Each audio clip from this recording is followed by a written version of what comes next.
I don't think we're taking over. I don't believe in that narrative. I think there's bigger people at play trying to put us against each other. But I think we're not taking over, but we're coming here and we're seeing that there's opportunity that matches our talent.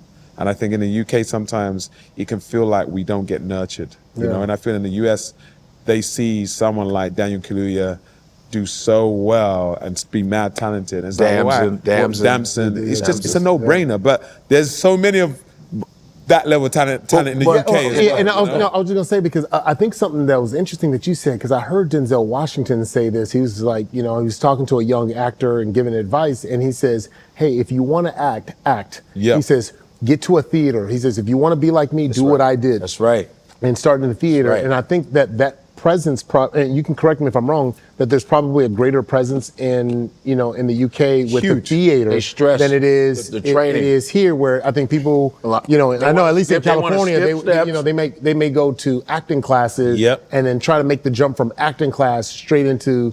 And there's a difference. Same thing with basketball. With the European basketball, like there's this massive jump in the NBA because of the skill sets are just a little different. So maybe there's something to that. I think there is. Like, even I just named Daniel Kaluuya. I saw him do a play called Sucker Punch. He was so young. It was probably one of the best performances I've ever seen on stage. I can go through them. I'm talking about seeing people like Adrian Lester. We've got so many talented people that you see the work on stage, and I feel like sometimes there's the glass ceiling, where you don't see people sort of transcend. But over here, I can name many of my peers and friends and all their like best work or their biggest moments that like I feel I wanted to be here. I wanted to be in a place where I felt like I could have the career that my talent deserves. And I'm not being like big-headed. I just could feel that. And I feel like when I look at my friends and peers, they're all out here. Killing it. Reggae June Page, Bridgerton, Like, oh my goodness. Reggae wouldn't be doing that if there wasn't Netflix. And Netflix is an American. Those are British arm, but it's an American thing. So it's just like, okay. Then you got the two black ladies in it, Adjoa, she's a friend of mine, and Golda. They've been working for years in the UK.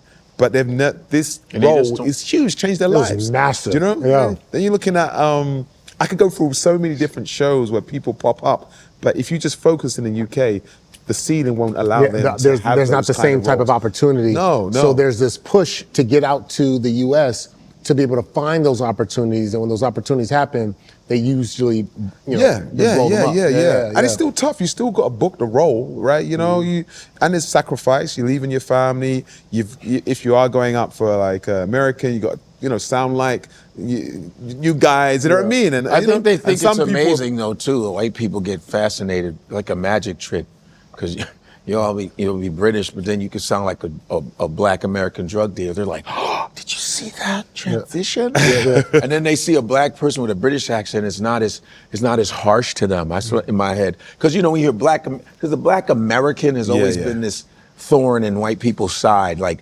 everybody fears the black American. Yo, what's good, man? Yo, white folks are always, or they're fascinated by it. You know what I mean? And then when they see, like, this guy comes in, hello. Oh. Listen, you've seen all the memes and all the reels. The auditory is like, oh, wow, that's different. That's not black. It's a different black.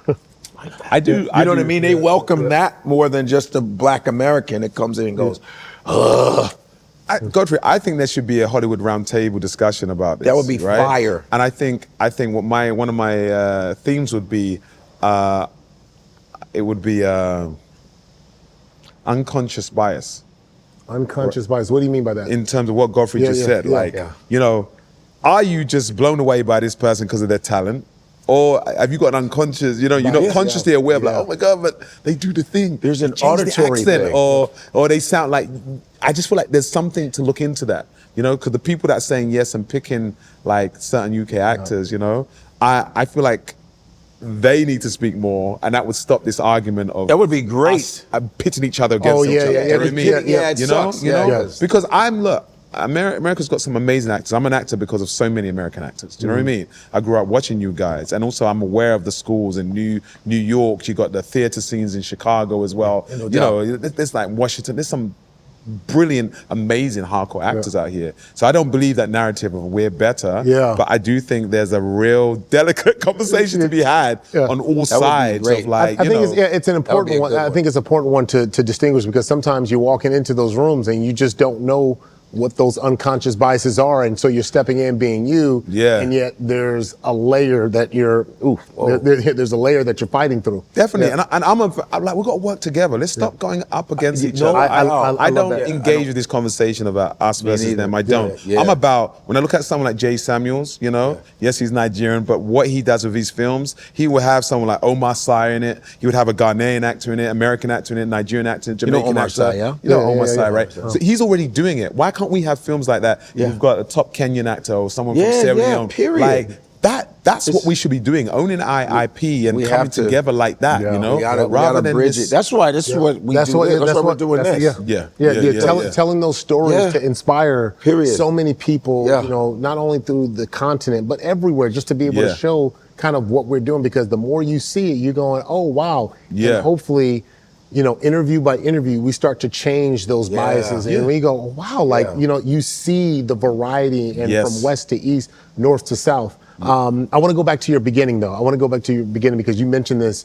You talked about growing up in foster care. And, you know, in London, growing up in a white family as a Black Nigerian boy, what was that like for you? And, you know, what was your thought process as you were internalizing the world around you in that dynamic? Because it's an interesting dynamic when you're in London, you're Nigerian, but you're in a white family, and you're starting to try to have everything unravel because you're so young. Yeah, I was so young. I mean, what was it like? I mean, the first thing that I remember is just unconditional love. You know, this family really embraced me.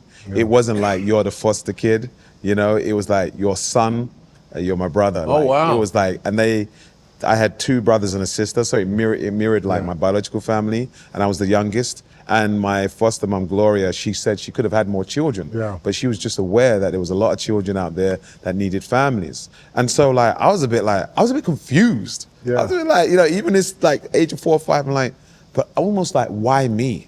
Like, but why me? Like, you know, I'm different from you all. And apparently they said they went to the children's home, they were looking at all the kids, and they saw this little Black boy with brown eyes, and they fell in love with me. And I'm like, okay, of course. But I'm like, that's a bold thing to do in the 80s, those times, man. Yes, a bold thing to do. In London. In London. And in that part of East London wasn't as diverse as it is now.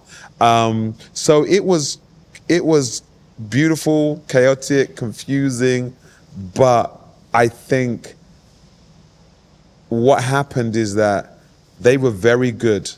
They were very good about going, you are Nigerian.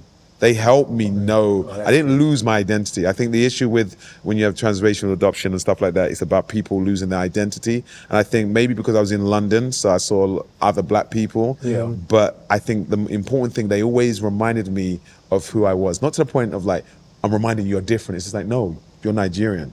You see that person, that doctor over there? They're Nigerian. You see that athlete winning the Olympics? They're Nigerian. You see that football player? Like, so I felt like it empowered me, you know? And I think that then when I engaged with my biological siblings and then some other Nigerian friends, like I realized I had a balance. And I learned more about my culture and who I was. I remember going like eating gari for the first time. Or, what was that? You know, like, I was like, at first I was like, what is this? Then he put the peanuts in it. Peanuts, like, the cold. You ate the cold. Yeah, they did the cold. You ate it cold like my father did. Then I liked it. I like the hot. I could never do that. There you go. That's like eating the foods, and my taste palette started changing and stuff like that. But so I really felt like being with my siblings, and then like a lot of my Nigerian friends, I probably have to thank them, man, because they really helped me sort of know who I was and grow up knowing like, oh yeah, I'm Nigerian. And there's a lot of that comes with that. And also there was space to be that in the home.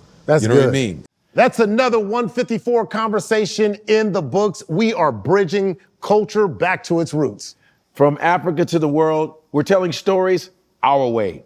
So make sure you hit like, subscribe, and share your voice in the comments. This is 154.